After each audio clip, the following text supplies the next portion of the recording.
remember 10 years ago forecasting and projecting, and it was, 8 inches over 100 years. And now that's beyond and exceeded. And it's, 12 to 16 inches in some places over that same 100 years. Looking at upland properties that are low-lying, I think it's something like 80% of New York public housing is in a flood-prone area. It's one thing to be able to measure and monitor and identify, and it's another thing to come up with adaptation measures to retrofit and come up with solutions that buy us a longer timeline. Hi everyone, and welcome to Design Development, your hub to learn direct from top performers in real estate development, design, and construction. I'm your host, Renz Hayes, founding partner of H&O, lifelong learner, and I am personally obsessed with high-powered organizations and the leaders that guide them. If this is your first time listening, thank you so much for tuning in. And if you're a returning listener, welcome back. Let's go. It's my pleasure to introduce today's guest, Dena Prastos. She is the co-founder and CEO of Indigo River. I just love that company name. She's really trailblazing a new category as a waterfront architect. She's a leading authority in New York Harbor. Today's world, we know climate change is coming. We know the sea is rising, right? And what does that do? That puts our shoreline and all of our most expensive real estate at risk along the waterfront. And Dena and her team are educating, they're doing studies, they're looking at buildings that are in future floodplains. They're looking at how do we improve and make our waterfront more resilient to what's coming. She's a visionary leader. She grew up in Alaska, which I think is so cool. She's a registered architect, and she also has a master's degree in civil engineering. She worked in heavy civil construction on the waterfront before launching her design company. So let's hear it straight from her. Without further ado, let's jump into my conversation with Dena. Please join me in welcoming Dena. Dena, thanks for joining us. Thank you so much for having me, Renz. Climate change, rising tides, those are all hot topics today. Reducing our carbon footprint, planning for the future, trying to help our planet, right? For the audience that doesn't know you, could you tell us a little bit about yourself and what you're up to with Indigo River? Sure. So I am an architect, and I also have a background in civil engineering, and I have focused almost my entire career on waterfront infrastructure. So different types of infrastructure that includes our ports and marinas and ferry terminals, ferry landings, piers, things that are just routinely getting wet. And so within that environment, that dynamic environment of anticipating different natural hazards and different environments, it's very natural to also look at, climate adaptation and the way the natural environment is changing and how that affects some of our built infrastructure. And so the segue from waterfront infrastructure into climate adaptation was a very natural one. Yeah, absolutely. Could you expand a little bit? What do you mean when you say waterfront infrastructure? Could you give us a few examples? Yeah, so if you think of a shoreline or a bulkhead or a seawall, anywhere where land meets water that isn't a natural edge, or sometimes it is a natural edge that's eroding and needs stabilization or support. So that's really where we focus. And like I said, that can include, man-made infrastructure of ports and marinas, or piers and boat ramps, boat launches, moorings, anything that's in a flood-prone area that's routinely getting wet.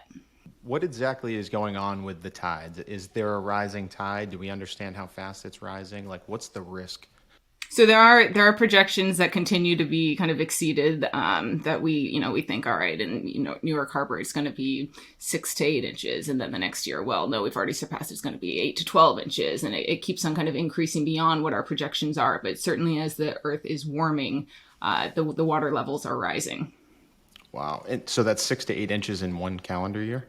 No. Over a period of time, but we monitor it and kind of course correct what that forecast is against what is actually happening. And so what kind of time horizon, like if you're saying we're reviewing past projections, like what type of time frame is like a 6-inch sea level rise? So, I remember 10 years ago learning about, sea level rise and what we were forecasting and projecting. And it was, 8 inches over 100 years. And now that's kind of beyond and exceeded. And it's, 12 to 16 inches in some places over that same 100 years. And so it's, monitoring, which are our tools for monitoring, have become much more sophisticated and much more accurate, and we're able to measure more closely and precisely what those projections had some margin in them. And now that we're able to in real time monitor, we can correct what those projections were and continue to correct them as we observe the changing conditions.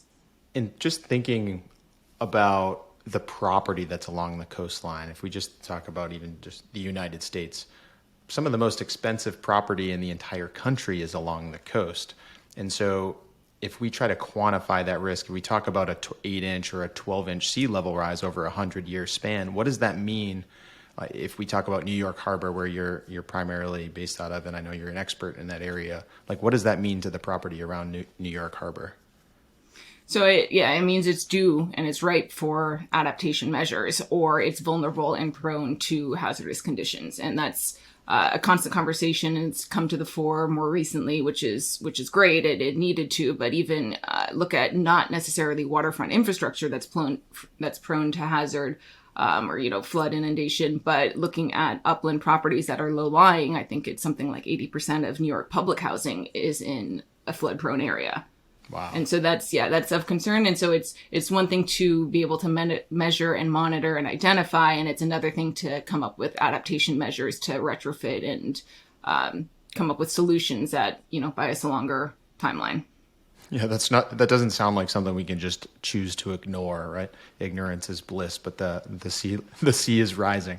You're clearly entrepreneurial. You're a visionary leader. You're on the forefront of change in our world.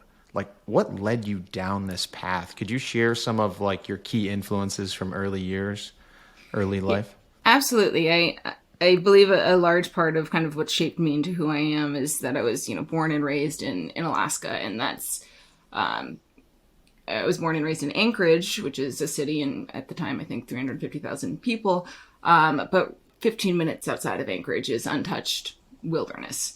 And so to have that kind of access and exposure to nature, to see what nature is without mankind's intervention, I think was a departure point. And then kind of fast forwarding through life experiences and career experiences, contrasting that with I have Greek heritage, and as I was growing up, I would go to Greece often to visit family and spend time. And so going from Anchorage, Alaska, that Alaska really was founded as a state in 1958, and much of Anchorage was built after that. So very, very young in terms of building an infrastructure. And to go from somewhere where, everything is kind of new and what I thought was old was 50 years old, and go to somewhere like Greece where things are 4,000 years old gives a different perspective. And then throughout my life and my career traveling, I studied abroad in Italy, I worked abroad in the Middle East. And so to really start to understand different ways of living, different ways of building, different impacts and different kind of durations of life cycle for infrastructure and assets,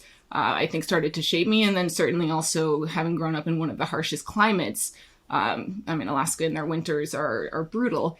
And so understanding what infrastructure and what construction can withstand that environment, and then also looking at now what's, rapidly changing in the rest of the world as hazards and vulnerabilities that were not as frequent as they are becoming, I think has kind of given me a unique vantage to understand and kind of synthesize all of that information and to identify the opportunity to focus a career on it.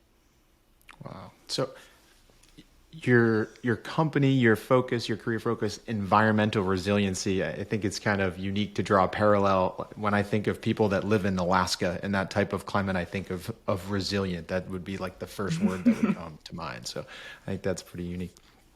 So coming into college, and I know you're an architect and a civil engineer. So did you have the vision for this career path coming into college? Like, what led you to architecture and then to civil engineering? Did you kind of have this story, kind of this vision already put together?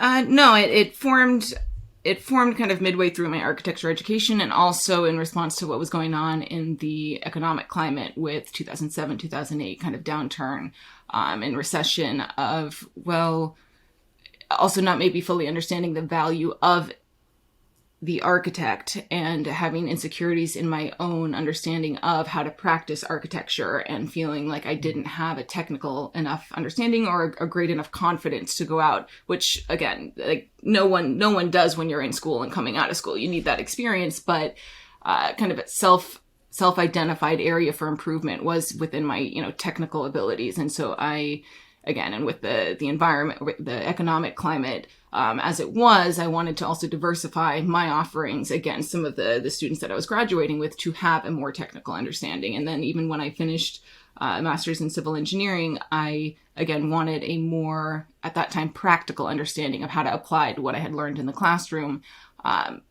with the end goal of coming back to architecture, but also with the objective of diversifying my experience and differentiating my potential value add by doing things that maybe weren't the typical path of an architect.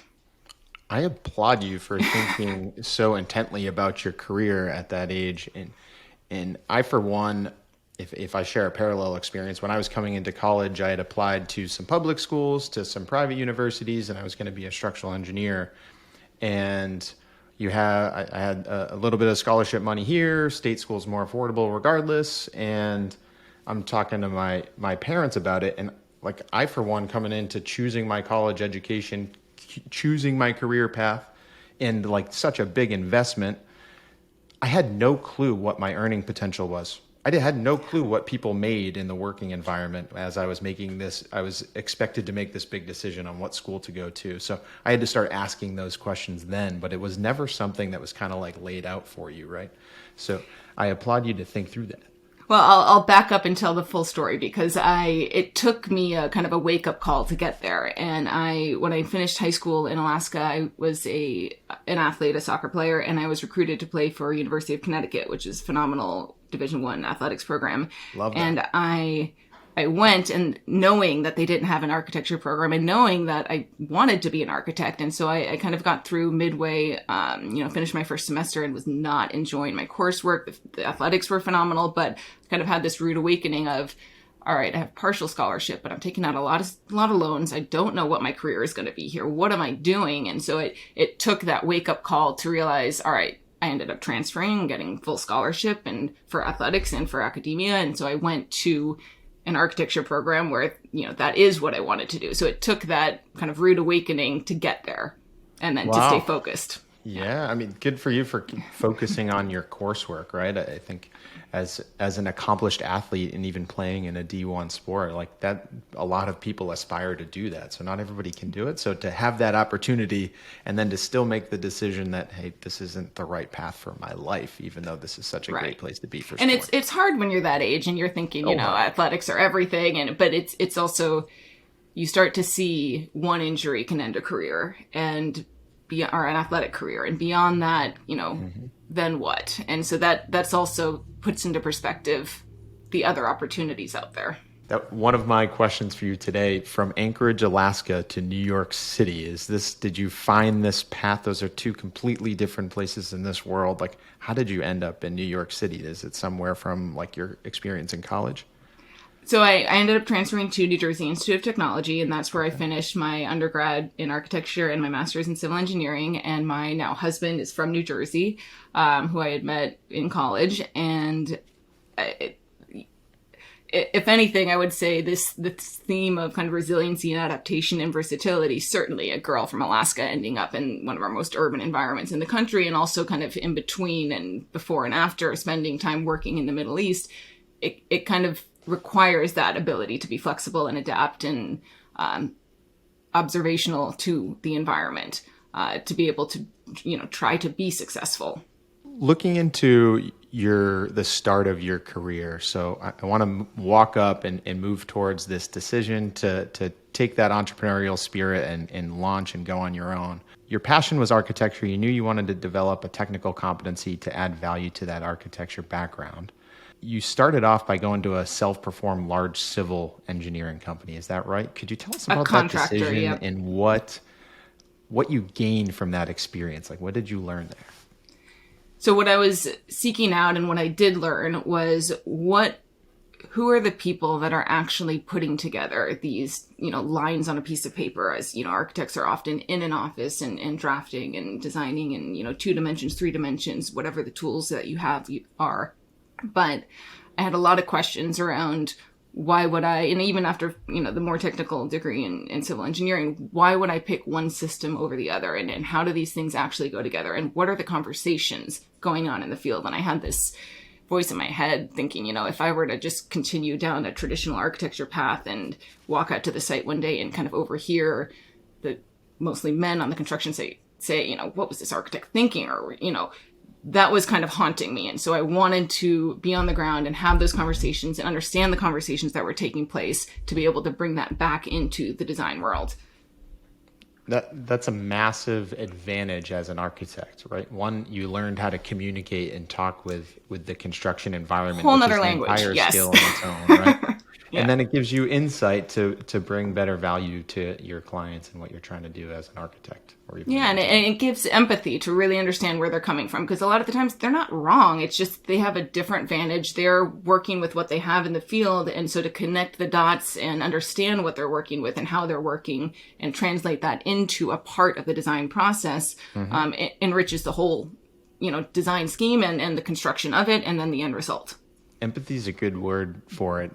A phrase I like to say is start with curiosity. If we just assume that we're trying to intentionally create negatively affect our partner in design and construction, like it's a bad foot to stand on. Like, let's seek to understand the other perspective first and then find the best solution, not who's right or wrong. Doesn't matter. Yeah.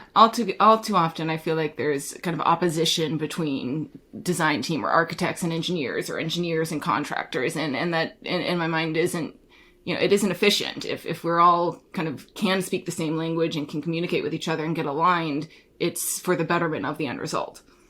Now, from this experience in civil engineering, did you go directly into your own company? Where did you gain architecture experience? Like, how did this all come to be? So I spent some time with a contractor, and then I spent some time with a design engineering firm specialized in marine engineering. So I kind of fell into the waterfront in that the first project I was on, even with the contractor, was a Staten Island ferry terminal.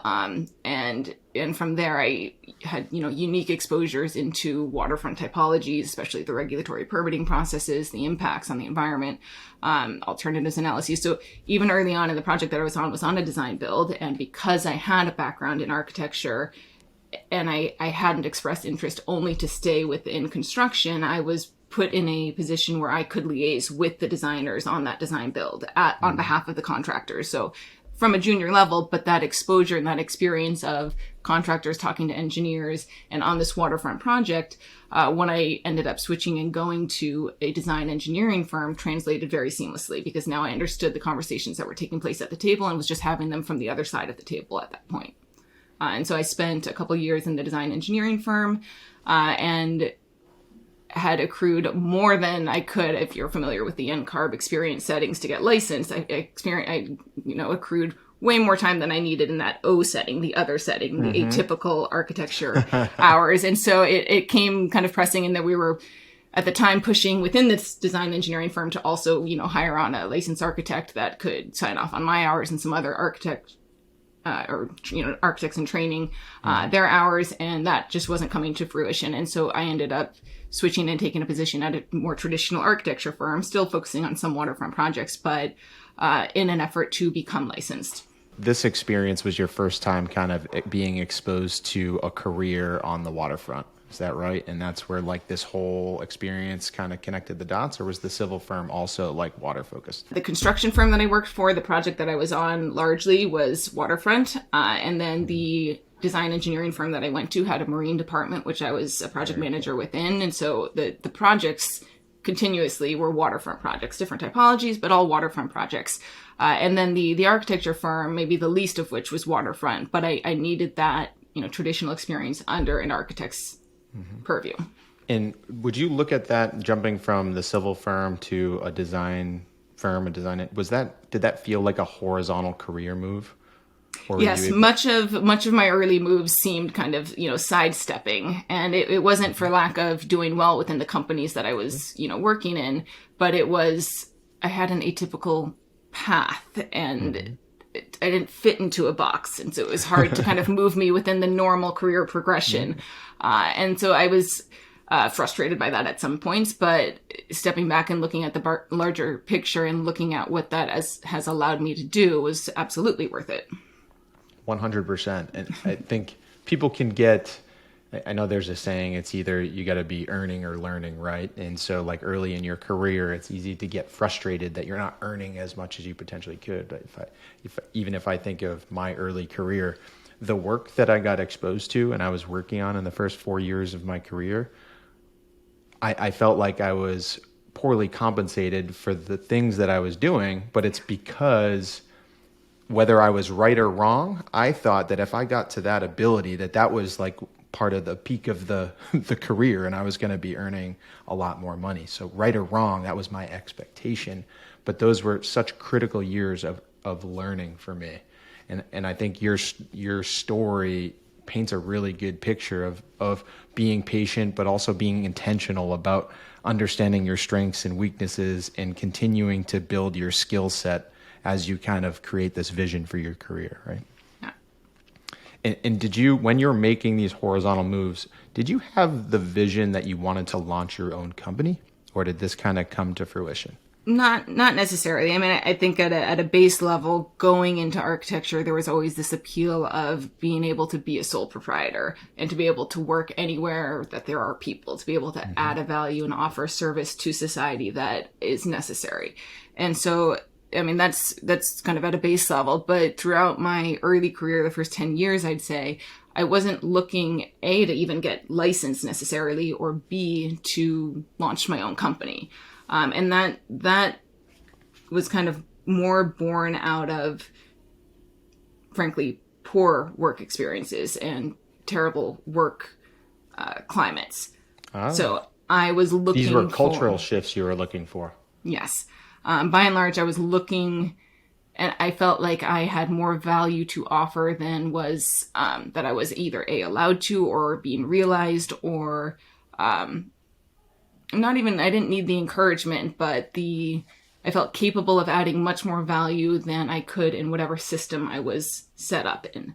And so that was one part of it. And I was looking for something that I could not find. And so when I left the marine engineering firm, my then boss, the head of the department, kind of had said to me, and I left on good terms and very transparently, and I wanted not to leave at first, except that I had an offer, and it was kind of the right decision for me in the end. But when I left, I had wrapped up a couple of things, and he said to me, if I ever do my own thing, you'll be my first call. And at the time, I was thinking, yeah, you're 10 years my senior, and you're department head, way ahead in your career. Right? Like, okay.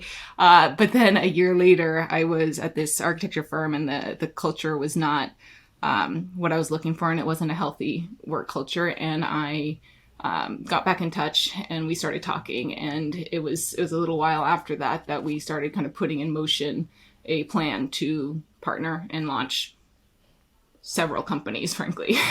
I love that. And I want to point out a piece of career advice that I think people often overlook is we get comfortable in our current environment for its positives, but also its negatives, right? So if you're working at a company, you don't feel like you're in a good work environment, or you don't feel like you're getting the opportunity.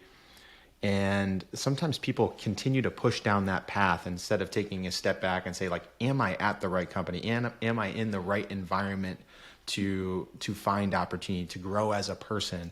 And I think it's important to recognize that, and your story is exactly that. You recognize you weren't in the right place. And if you kept trying to grow a career and be successful in the wrong place, you're going to have poor results. You're going to be frustrated with where you end up. So although that horizontal move was frustrating to you, it was 100% the right decision. And I think there's a lot to learn from that. So launching Indigo River, I love the name. So where does the name come from? So the name was actually a placeholder. It was my husband, who set up many companies and incubates many businesses, had helped me originally with some of the Department of State paperwork, and he kept on telling me, you need to come up with a name. Like, we can have a DBA, doing business as anything else, but we need to get it registered. We need to get these balls in motion. And he kind of said, pick anything that makes you happy. It doesn't have to be, literal. And I knew that I didn't want a firm to be my name. I didn't want my name to be the firm. And so I was looking for something more abstract. And the name Indigo is actually my dog's name that was given to her. But it also kind of insinuates some other more abstract and somewhat maybe mysterious and mercurial characteristics that I liked because I didn't entirely know what we were going to be. And river, we live on the river, and my dog Indigo loves the river, and that kind of passion for something and that kind of love within the name spoke to me. And it was the last picture I had taken on my phone was Indigo in the river. And so that was a corny story, but it ended up being the name that we kept, and we didn't do a DBA, and we just kept Indigo River. It's a great name. I love it. I actually made the mistake, or we kind of look at it as a mistake. We'll see. We named the firm after our last names, Hayes and O'Neill. And it was at the time, you're trying to de-risk the launch of a business, right? So we were like, people know us in Boston, like it'll help us kind of drive awareness to what we're doing and bring there. And then very quickly, we started to grow a business. We're like, we need to get our names off the front of the business so they look at it like a company. And we rebranded as H&O to try to have some kind of transition, and there's still largely confusion because of our web address, which we are addressing. But I wish we had the visibility to kind of name it not after ourselves, because we want this company to grow and not just be tied to our name. So I think Indigo River is very, very memorable, and it is intriguing. Like, I was actually curious about, like, how do you come up with Indigo River, and it's a good story. Thank you. And I will say maybe it's different for men and women, but I changed my name when I got married. And so that was a consideration also of whether or not, to keep my maiden name or not at that time. And then even with launching a firm, whose name is it? Is it my name? Is it my married name? And so also part of the reason that I knew I didn't want a name on it was just because, which name? And then is it tied to me indefinitely, or is it something that at some point maybe employees own or I sell, or can be, something else other than my name? How did you de-risk going on your own? Were you scared to go on your own? Like, what pushed you over the edge to say, like, I'm going into business by myself?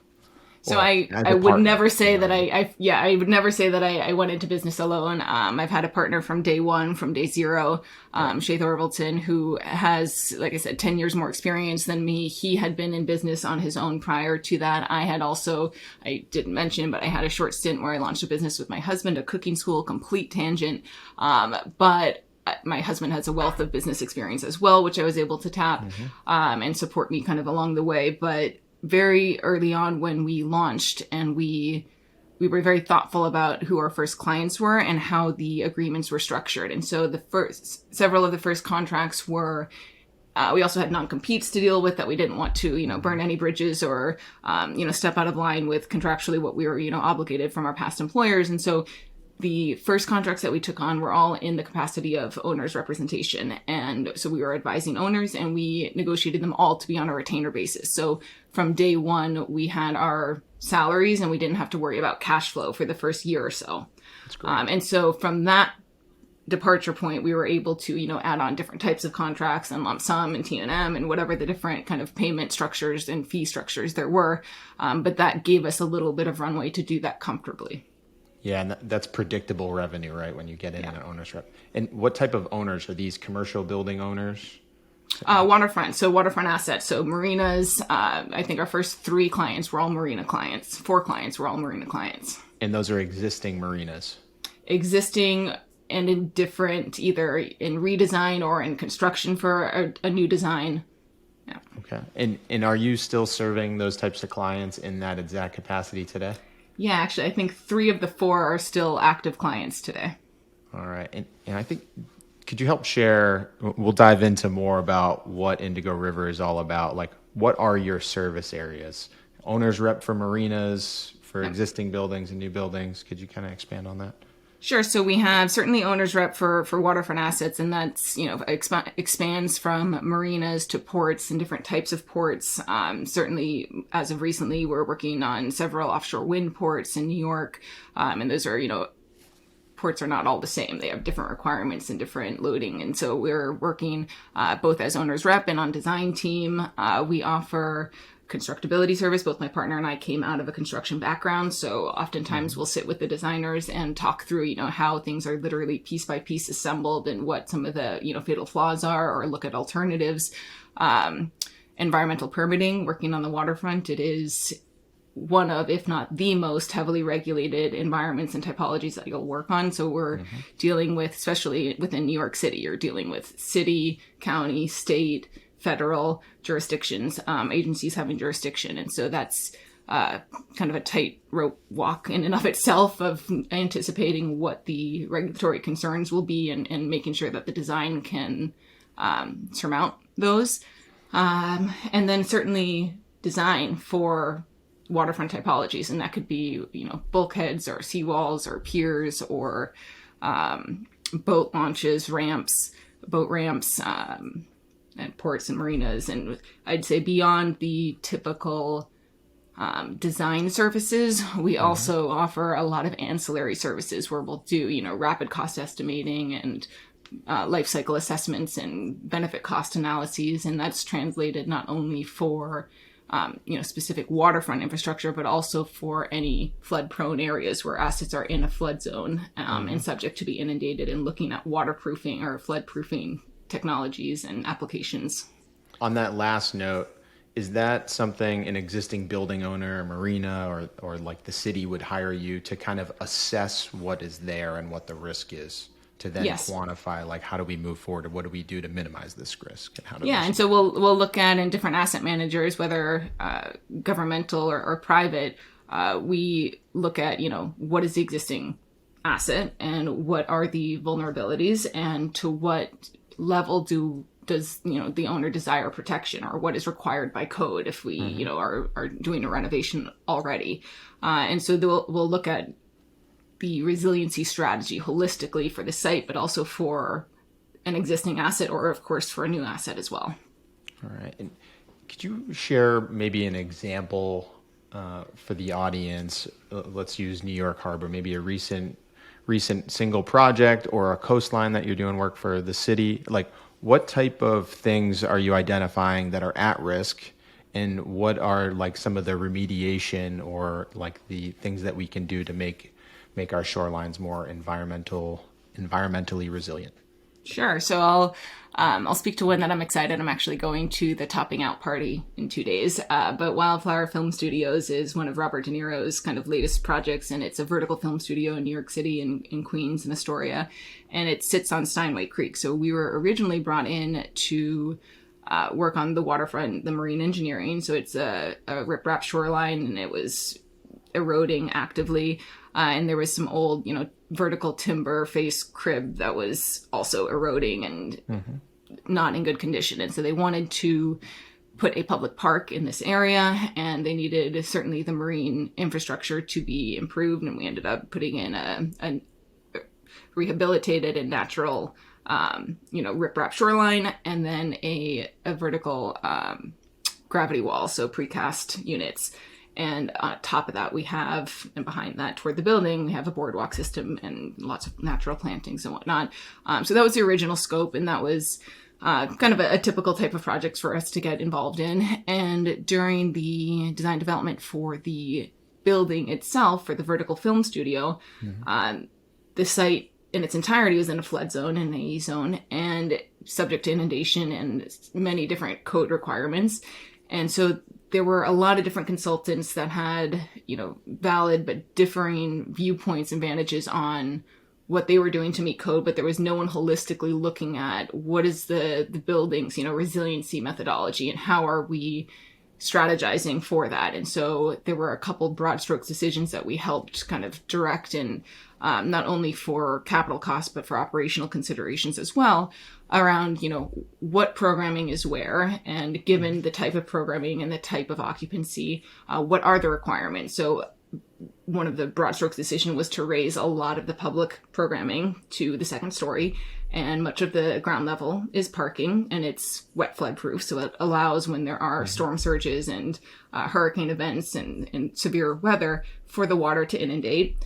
Now, there still needs to be an area for occupants to get out and egress and whatnot. So there are also dry flood-proofed areas that have different treatments on them to keep the water out. So that was, a zonal treatment of, and we had studied several others. We had looked at, deployable barrier systems and different things that could have also worked, but through several kind of life cycle cost analyses and return on investment for the various applications, came to the decision of largely wet flood proofing and putting parking in most of the building, and then dry flood proofing some of the areas that needed to be maintained safe for occupants to move in and out of. When you're designing, we talked about redoing like the riprap along the shoreline and then creating a new vertical precast like stack block gravity wall, retaining wall. Are those things intended to prevent like seasonal flooding or anything like that? Or like how do you come, like when you're considering a site in a building, like what goes into, like,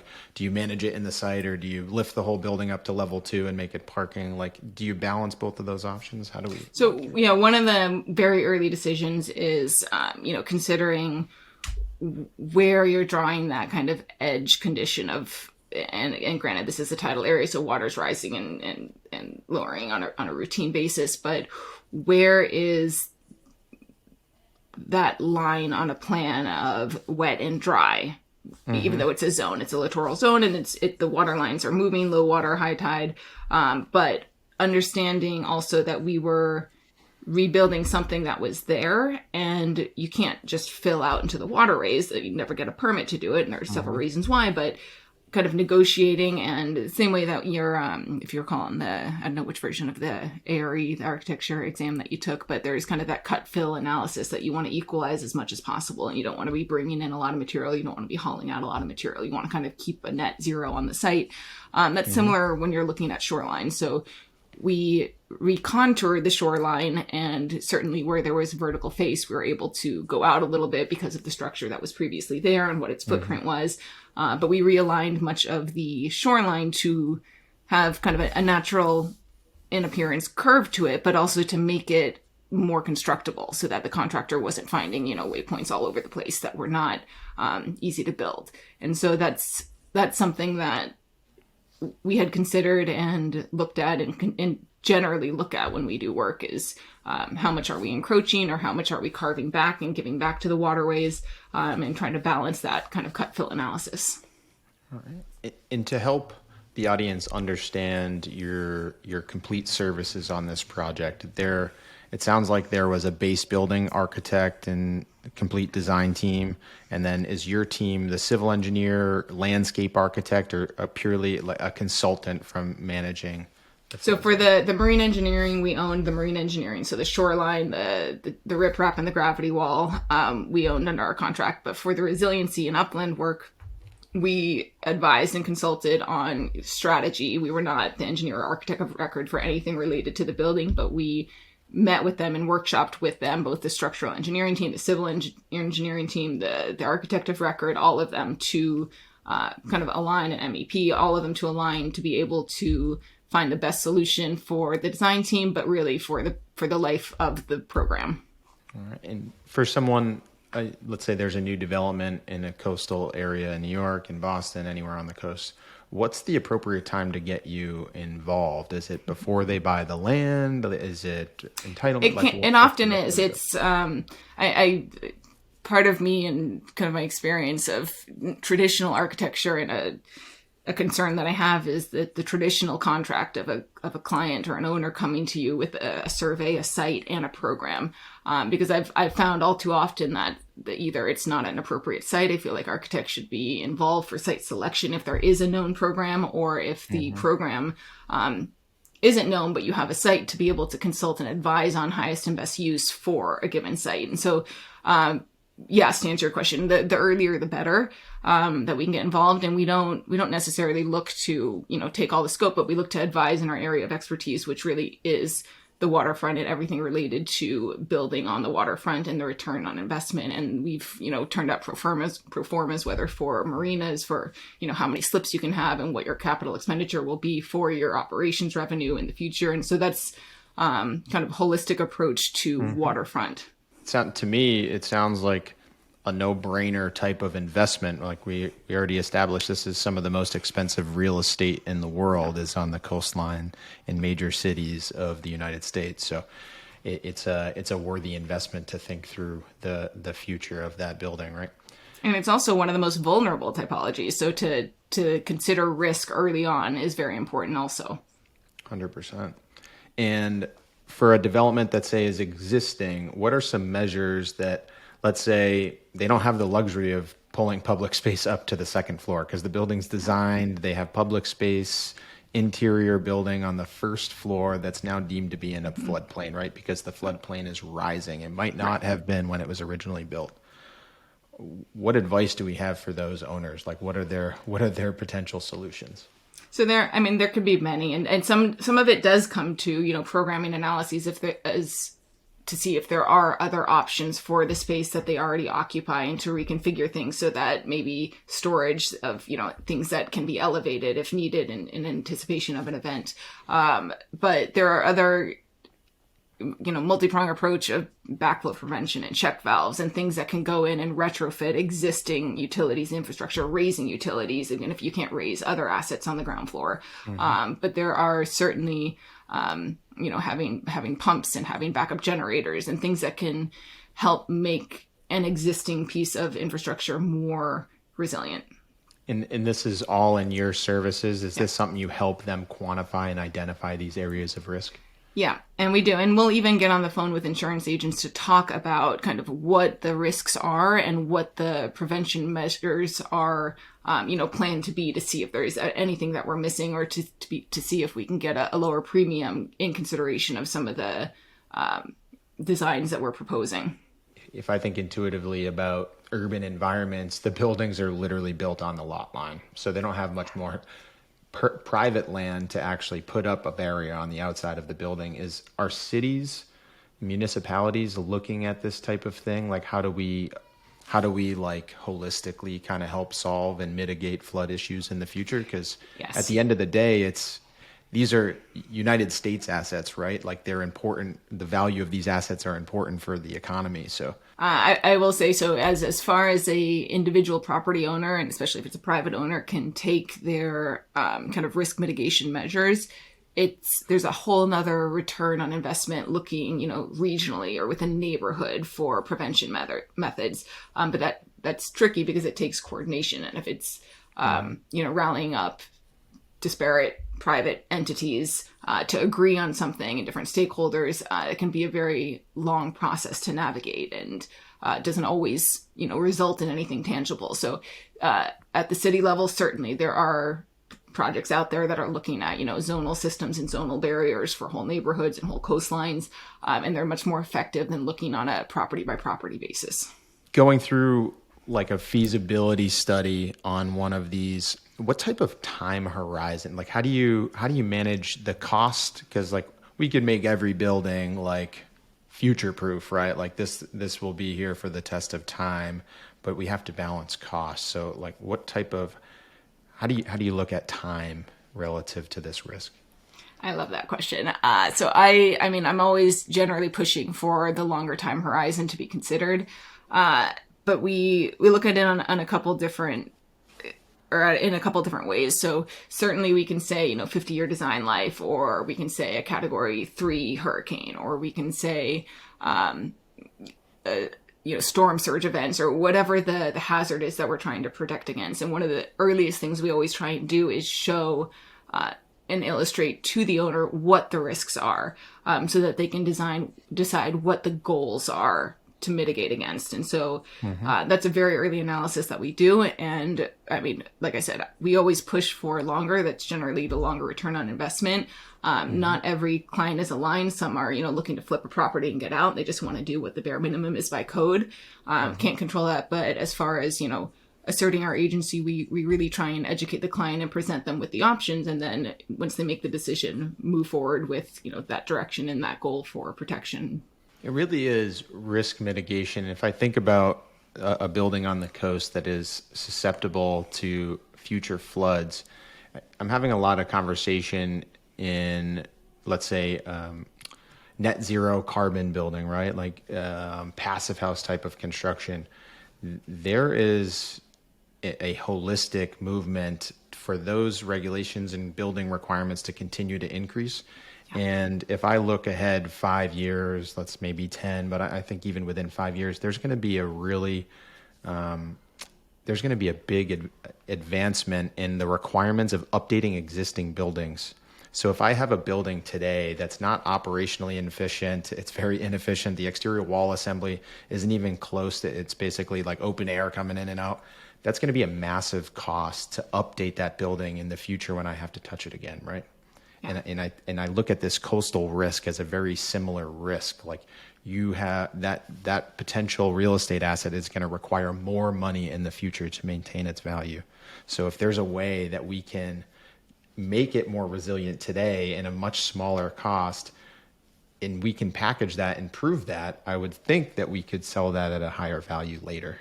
I'm absolutely with you, and I would expand the conversation and kind of challenge the listeners also to expand the conversation beyond the financial cost and to look at other metrics of certainly wellness, certainly our carbon footprint and the cost in terms of the environment and the impacts to the environment of not protecting our assets and making them subject to vulnerabilities by not acting. And perhaps the biggest metric of all is human life. I mean, as architects, we are licensed to protect the health, safety, and welfare of the public. And so look at what's going on in Turkey right now with the earthquakes, and many of the building officials and professionals that kind of cut corners and the results. And it's so sad and disheartening and infuriating, really, for professionals to see this, because that's, that paints the picture of what it is to not keep integrity within the profession and to not uphold the values and ethics and morals that kind of we went into the profession for. Well said. I agree with you. We need to be thinking about our future plan and our future Earth, right? Thank you so much for sharing. What can we expect from you, Dena, in Indigo River over the next 5 years? I'll say I'm a firm believer that if you're not growing, you're dying. And so we just are continuing to 100%. Grow and looking forward to growing in different directions. So I never would have imagined even 5 years ago when we launched the types of professionals that we would have working with us. And we all have kind of disparate and various backgrounds, not typical, not any one of us has a typical background, but we have planners and naval architects and coastal engineers and geotechnical engineers, and all really centered around the waterfront and this larger conversation of how we're impacting, certainly, providing service and value to our clients, but also impacting the environment and our professions at large. It's clear to me that you're a people first leader. So it really makes me happy to hear, like, one of the most rewarding things about running a business is the type of people, the people that you're able to attract and give them an environment to flourish. You mentioned something, you have several different entities that are kind of intertwined, and I think there's a new one that you recently launched. Could you share us a little bit about that? Sure. We joint ventured during kind of the height of the pandemic. I think it was like June or July of 2020. An RFP came out that we thought, sure, we don't know what's going on beyond, the pandemic. Let's throw our hat in the ring. And it was an area that no one had experienced, but we ended up winning a contract with New York City Economic Development Corporation to spearhead a mentorship program for minority and women-owned businesses within the offshore wind space. And so we launched this mentorship program. Our first cohort is actually starting in less than a month from now. And concurrently, just seeing the opportunity within renewables, certainly, but specifically offshore wind within the country and specifically New York, the opportunity for workforce development and some of the training that is needed. So we launched it's called TMI Waterfront Services, but a training school in Staten Island. We actually have our audit going on next week for GWO certification. And that is really to certainly train up a workforce that is necessary in the next couple of years, but also to encourage and incentivize and motivate women and minority individuals and businesses to get into a new industry where there aren't systemic injustices, to be able to really launch and grow from ground level. That's great. And for people to learn more, where can they go to learn more about this program? The website is tmi-waterfrontservices.com. All right, great. Go there and check it out. Yeah. Your top book or podcast that you'd recommend? So I would say, if you're interested in climate adaptation, one of the books that has kind of shaped certainly my sense of urgency, but also my perspective. It's fictional, but it really does paint a picture is Ministry of the Future by Kim Stanley Robinson, and he uses fictional eyewitnesses to account and tell a story of how climate change will affect us not too far into the future. So that's certainly one. And then I volunteer on several committees, one with NCARB, who is responsible for administering and kind of responsible for the licensure and testing examination process for architects. And I'm on the Futures Collaborative. And one of my early kind of readings in preparation for the committee was a book by Rory Hyde called Future Practice. And he's looking and he tells different stories has conversations with different architects that he kind of classifies on the edge of architecture. And so that to me was very helpful, being that I am not a typical architect practicing in a typical way, but to see other architects practicing on the periphery of kind of what architecture is considered to be. Those are two thought-provoking suggestions. Those are great.